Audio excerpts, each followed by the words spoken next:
Yo, what's good? What's going on, man? Salute to everybody tuned into the channel, bro. Wow. Break low key, this is breaking news, but this is another teachable moment, bro. This is another teachable moment. This is gonna spread through the whole entire culture. The culture's gonna be talking about this for a while. So Eazy and Tex, they have been going crazy since yesterday.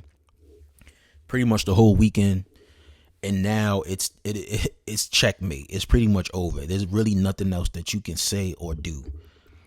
Eazy and Remy, they have took all the Tex battles off of Chrome and Trenches, bro. If you go to YouTube right now and you Google search or you just YouTube search Tex Saygo versus Riggs, Tex Saygo versus Mac Myron, none of those battles pop up. They're gone.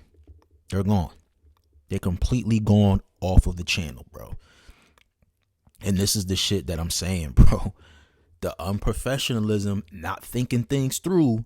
That is like, bro, I'm gonna go out here and I'm gonna continuously go on a platform on Twitter and speak negatively of somebody that I'm doing business with and not have a thoughtful plan. You know what I'm saying? Like an idea of what I'm gonna do if he does this or if this happens. Like, bro, you just emotional, bro. And this is a learning curve for you. I know. You know what I'm saying? Like, Eazy told you, like he told you in the live, I could make it real difficult for you. And you thinking he talking about some street shit. No, he's talking about from a business aspect. So now that you're no longer on the trenches, right? What are you going to use as leverage to negotiate to go somewhere else to get booked? You have nothing on YouTube. All you have is the real deal battle. That's it. All the hard work, the writing, the marketing, the promo that you did, gone. It's gone. And the crazy shit is, I wouldn't be surprised if they didn't totally delete the battles. Maybe they just put them on private. You know what I'm saying? To still keep the views. But let's be real. You're not a huge contribution view-wise for the trenches, my nigga. You're not. At the end of the day, you are replaceable. You are a talented, individual. You were working your way up, but you gotta think, bro, there's so many fucking rappers out here, bro. And there's somebody just waiting to fulfill your spot and get in there and just pick up the pieces of where you left off and just go. You move out the way, okay, that's more focus for Muwap. That's more focus for King. That's more focus for Dre Majesty, LND. Like, you know what I'm saying? So I just feel like, bro, you needed to learn the hard way. Like I said this shit in the blog, bro. And I know people gonna be mad calling Eazy corny and whack and da-da-da. Like, I get it. Like I said, nigga's a villain. He ain't the most likable individual. You know what I mean? I don't agree and like some of the sucker shit that he does. But I'm not mad at this play right here. This is a boss move. This is what you do. You know what I'm saying? Now it's on for King, Muwap, all the guys that are signed. If you're signed to a league, you're signed to a battle rapper. When you renegotiate your contract, you need to make sure you have certain verbiage and certain things in there. My battles have to always stay up, or get a wave or MP4 file of your battle, or download it yourself. Like, you better have something in the archive, because they can do this. They own the intellectual property. You don't own the battle. You know what I'm saying? Once you sign, once you get that deposit and shit, they own it. So they can do whatever they want. They could sell it to a whole nother streaming site and make millions of dollars off it. That's what it is.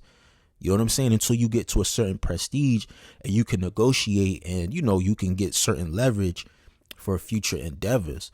But this shit right here is just like, I knew this shit was going to turn out bad, bro. But I didn't think of this. Like, this is actually a genius move.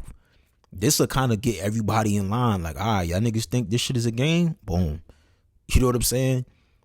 Cause Tex, you was a hothead, my nigga. You was a hothead. You holding 2-3 hour spaces with people that don't fuck with Eazy, letting them talk, and they trying to give you advice and shit. It just was weird, bro. It's like, at the end of the day, you have more of a closer rapport to get in contact with Eazy than anybody. So if you have a discrepancy, why the fuck are you on the spaces? Why are you not calling this man? You know what I'm saying? Like, scheduling a meeting.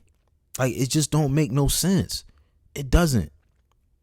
Whatever excuse you can make, there's no excuse to take your business problems to the internet. And you're taking it to people that don't like the nigga. So it's not going to help the situation at hand. And this is what happens right here. This is exactly what happens. Remy and Eazy and Eazy done pulled the plug on you. So now what are you going to do? You know what I'm saying? Where you gonna go? You think you're gonna go to URL? You think URL gonna pick? No, URL ain't gonna pick you up. You might get an opportunity, maybe with Bags and Bodies, maybe with Geechee. It just depends, bro. But niggas definitely looking at you crazy because they see how you handled the Eazy situation. They see how unprofessional you were with that. They see how hot-headed you are with that. I mean, I'm not going to just down you like you did so much wrong, because you also did things that were good. You built your YouTube channel. You started marketing and promoting, waving the flag for the trenches. You started being very consistent with your presence on social media. Like, you were doing a great job. Like, you had your brand, you sell clothes. Like, you were doing the things that we all were saying we wanted from the trenches artists. You were doing it. You know what I'm saying? But then you started, like, I don't know if you started feeling yourself, or maybe you were getting bad information from somebody, like, but you just forced your hand, my G. And this is, you never bite the hand that feeds you, bro. That's like me going to my job and saying, man, fuck y'all niggas, I ain't coming in tomorrow. Bro, they gonna fire me. if I don't own the business that I'm working for, they gonna fire my ass and replace me. No matter how good of a worker I am, no matter how on time, for how many years that I never miss a days of work, that shit don't matter, bro. Once I break the rules, once I violate, I can be replaced. I can be replaced. And that shit needs to be a lesson for you, my G. But that shit is crazy, man. Let me know what y'all think in the comment section, man. Whoo-wee. This is crazy. Subscribe to the channel, man. It's your boy ACito. I'm out of here. Peace.